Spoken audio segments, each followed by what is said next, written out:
I wanted to take a few minutes and show you this completed 4x4 platform elevator.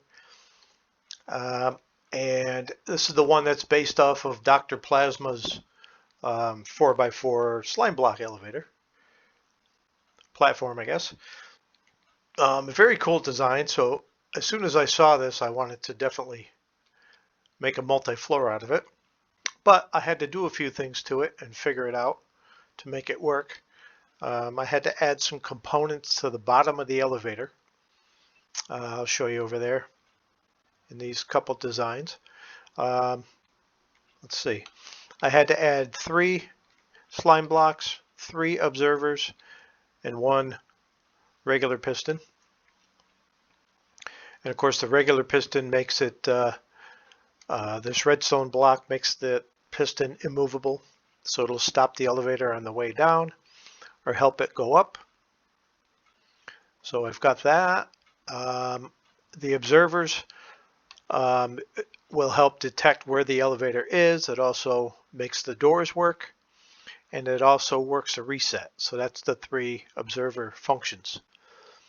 Let's see, 12 floors, lectern base. It's got a comparator tower. It's got floor selection, which is the magenta circuit. It's got a pulse multiplier. It's got all kinds of resets. And the reason for the different elevators, this one has no call function, and this one has a call function. It's just easier to look into and see how this thing works here, because when you add the call function, it adds to the footprint, and it's a little harder to determine what's going on inside. So anyway, that's the reason for the 2.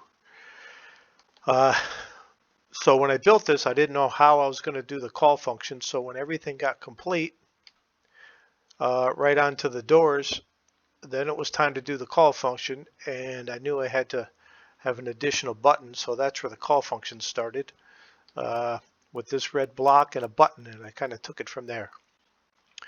So anyway, let's go over here and we'll just show you some simple basics of this thing. Right now you're on floor 6, and what happens is if you're wanting to go up, say, then you're going to pick obviously a higher number from 6. So 7 through 12. This gray bar is going to lock on the way up, and then any number lower than this, this redstone block is going to come out lower than the elevator and stop the elevator. So one of the observers detects if the elevator needs to go up or down when you want to ride it, and that's what this blue circuit is for. All right, this blue circuit creates that gold block to come in and out, and the signal goes through either this line or this line, and it will lock the elevator for the down, or it'll lock the elevator for up, and that's what this thing does. And when the gray bar is locked, this indicator light comes on and tells you kind of where the elevator's at, and just kind of an indicator for you. So let me show you. So here we are. We're on floor 6 up here. Let's go up to in the elevator. So if you were to pick, say you wanted to go down, let's go to floor 3. So once you hit that button, the 3 signal is going to go down this comparator tower. It's going to go all the way down to this pulse multiplier here. It's going to throw 3 items from this into this hopper, and it'll turn the 3 items into a pulse length of 3. This redstone block heads that way. Put your pulse length through this line, which comes up here and goes up the torch tower. It also resets the redstone block. All right, it sends a signal of 3 up this torch tower, and then it picks the corresponding floor selection, which I think is this one. Okay, so the fact that this is 3, the signal is read by this one, rejected by the other ones. This redstone block comes over, sends a signal through this line, goes on through here, and then again it sends through this line or this line depending on where the elevator's at, and that locks the elevator. And the signal also comes through, the signal power strength of 3 comes through this block, and it comes through and it determines whether the elevator needs to travel up or down depending on where you are and what you choose.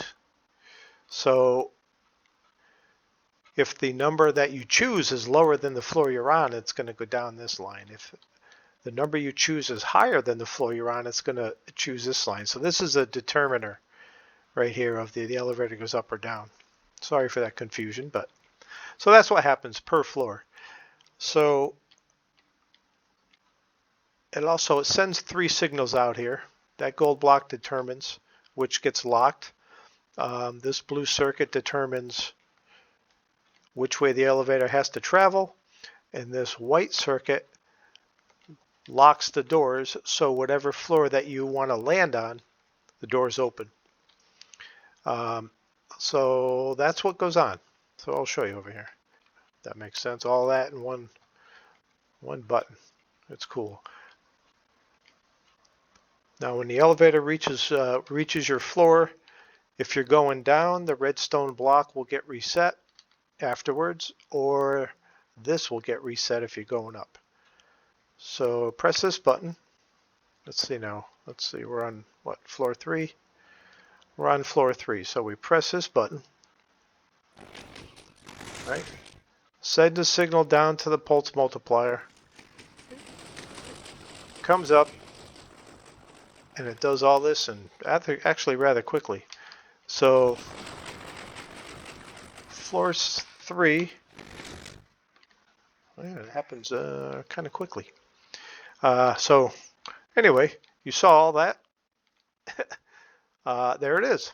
So now if you want to go up, all you got to do, obviously, let's go to 7. We are on floor 3. So if we're going to go up to 7, what's going to happen is the same thing. That pulse multiplier is going to turn the pulse length into 7, which means everything is going to blink and stay on and off longer. Actually stay on longer. Then it's going to pick the corresponding floor as 7, throw the redstone block, and do all the same thing. And it's also going to close the doors. And there it goes. So now, if we go up, there it is. It just locked floor 7, and you'll see it reset.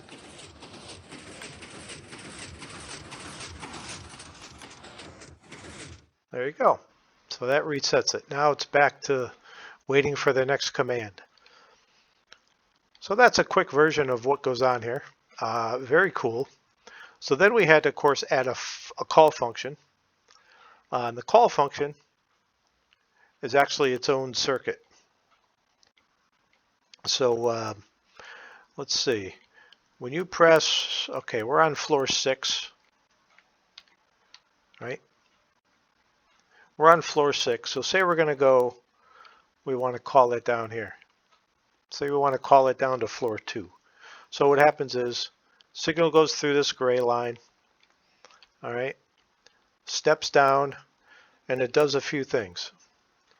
It pulls this redstone block out, which retracts this, pulls this up, sends a signal through here, drops this down, and then right now,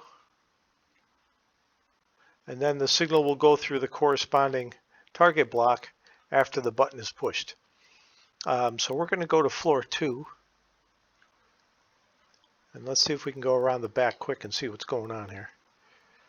All right, here we go. So we're going to go call it to here. All right, you saw that down there work. All right, it sends that redstone block out down here. After it sends a signal, and you can see the indicator lights, elevators coming down. Now when it lands on the second floor,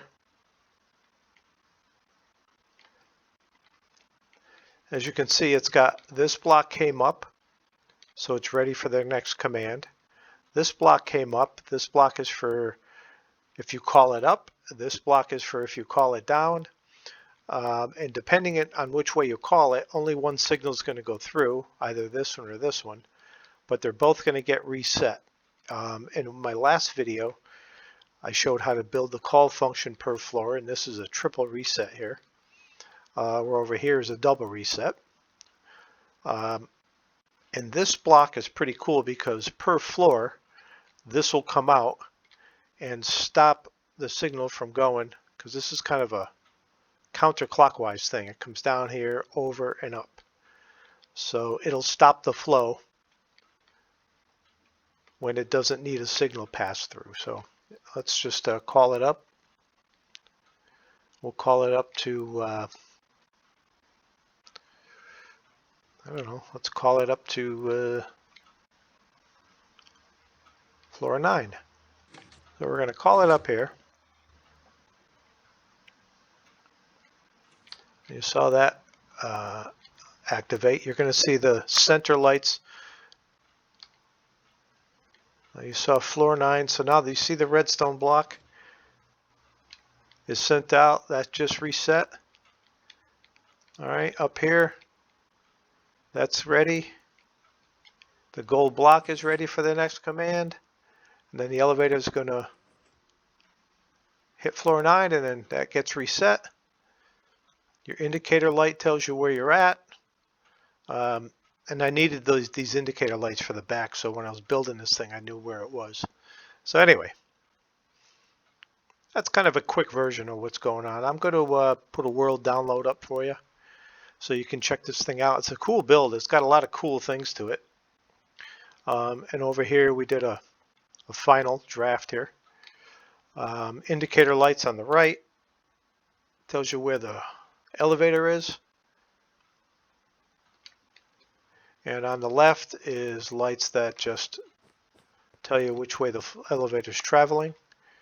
Let's go up to how about 10? Let's go up to 10. And I like the elevator because there's a lot of room in here, right? And the doors on the way up, because of where they're fired from, I want them to close quicker, so that's something I'll work on. But otherwise, got a lot of room in the elevator. She flows up nicely. You can see that gray bar up there, so we're at floor 10. When it hits there, she will stop. Floor 10, and there we are. Doors open, boom. So I'm going to show it going down. Let's call it, I don't know, down to 1.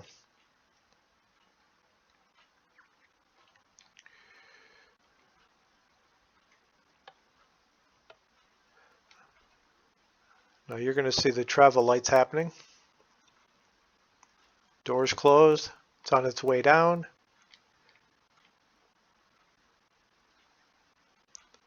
There go the indicator lights. It's good to know where it's at. And the indicator lights are just the blue circuit. Hey, every time it goes down, it just grabs the light. Very simple, actually.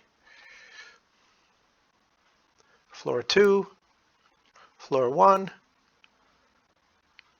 and there we are.